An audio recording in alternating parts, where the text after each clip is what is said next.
Yeah, feel refreshing after the surgery in the summer, and obviously to take part in the whole of pre-season and to get injured, it's a bit disappointing, and obviously to miss the game, in the opening of the stadium, I was gutted, but fully fit now and refreshed, and just looking forward to the two games.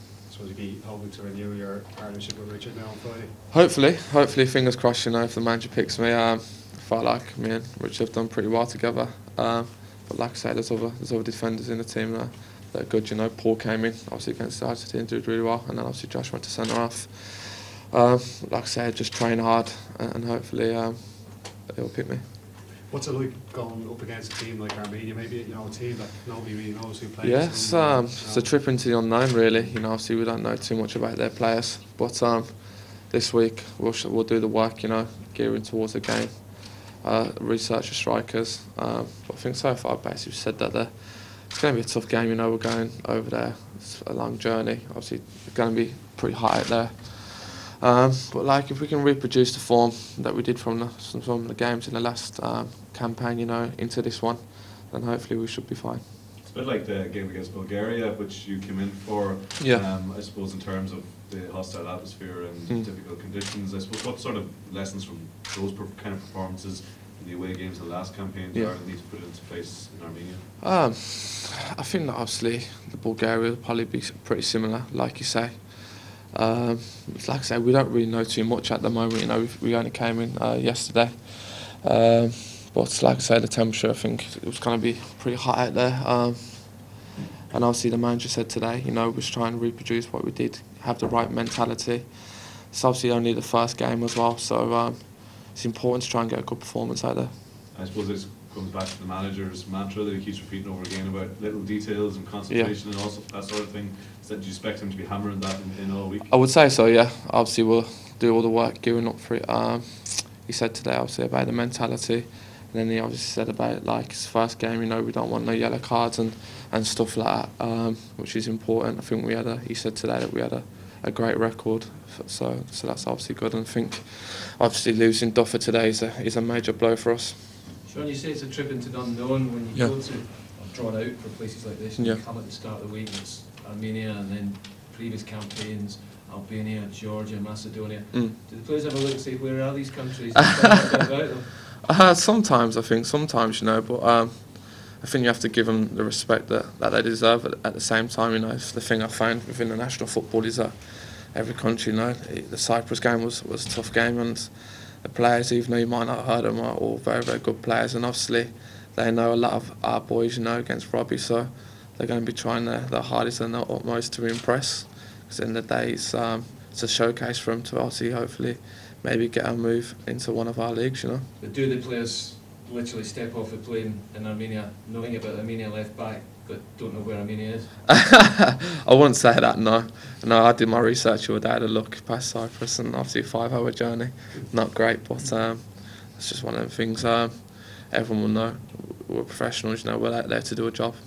Sean, when the World Cup was on in the summer, were you looking on, thinking about what might have been, and does that inspire you more now to want to go and play the tournament? Yeah, I think so. I think it was probably the build-up before it, which was probably the worst thing. And obviously when the World Cup got underway, I watched some of the games. Some of them I missed, but disappointing. You look back and you just want to be a part of it. Something I've always wanted to be from a young age was a professional footballer. And obviously when we played in Paris, I thought, well, I have a chance to play in a major tournament here, and obviously it didn't happen. But now it's a new group, and hopefully we go to Poland and play in a major one, and be part of it. And it's better for you now this time, isn't it, that you're in from the start of the campaign instead of coming in halfway through like you did last time? I don't mind really. I wouldn't mind not playing and going to the World Cup, But you must feel, that you've got more of a chance now to make an impact. You've got a whole campaign to do that. Without that, and obviously try and prove to the manager that hopefully if we can get there, that I'm worthy of a place. And one of the highlights of the World Cup qualifying campaign was your goal, which set Croke Park alight against the Italians. Moments like that must give you a real taste for international football and wanting to do more of that. Without that, scoring goals is obviously, it's a great feeling, and obviously to do it in that kind of game and in front of so many people will be something I always remember. Like I say, I'm in the team to defend, you know, and if we can keep clean sheets in the game on Saturday, then we should be fine. One of the other lads actually mentioned about how important set pieces are as well. I guess that's another thing that you're going to spend this week working on and come up with new variations on what you've done before. Yeah, I think we scored quite a lot of goals in the last campaign, you know, from set pieces. I think Donny scored a couple, you know, and I think football's becoming so meticulous now, you know. Everything's to such a fine detail that set pieces and free kicks and everything is so important these days, you know. How do you feel the manager Trapattoni's changed as you've gone on there as a player under him when you first came in? And perhaps you're trying to impress him and you're trying to find out what he was like. And do you see him now with the players? Is he more relaxed and chilled with the players because he knows you, or can he now get angry with you because he's got your trust? I think he's exactly the same, really, you know. He always mentions mentality to us, you know, having the right mentality and concentration. But probably for me, you know, as a player, I would say that Italians are renowned for their defending, aren't they? You know, and there's a couple of things that I've picked up off him, and he's just a great man and a great manager to have worked under and say that he's managed me, you know. So it's an honour to have worked under him, you know. Can you have a laugh and a joke with him, or because he's from a real older generation, is he a different mentality there? I'm not sure. You can have a laugh with him, to be fair, you know. He's a good crack. I'm sure he's even better crack in Italian, but also my Italian's not the greatest. Sean, you're obviously playing with Keith Tracy as well at club level. I know he's seems to have done quite well this start. So he's got a winner there in the Carling Cup. Yeah. Is he somebody you think that could have a big international future, and has he made a big impact at present? I think so, yeah. He's only 21 years of age as well. I keep saying to him, it feels like he's been around forever. You know, and obviously he started the season, he's come back really fit and raring to go. But like I say, I would say he's got a big future, you know, he's got a cracking left foot, and he's been done brilliant for us at Preston, and long may it continue. You mentioned Damien obviously being a big blow, but for yourself personally, why do you think it's such a blow that Damien is it because around the dressing room, or more so him, what he does on the pitch? I think everything. I think obviously he's a big character as well, you know.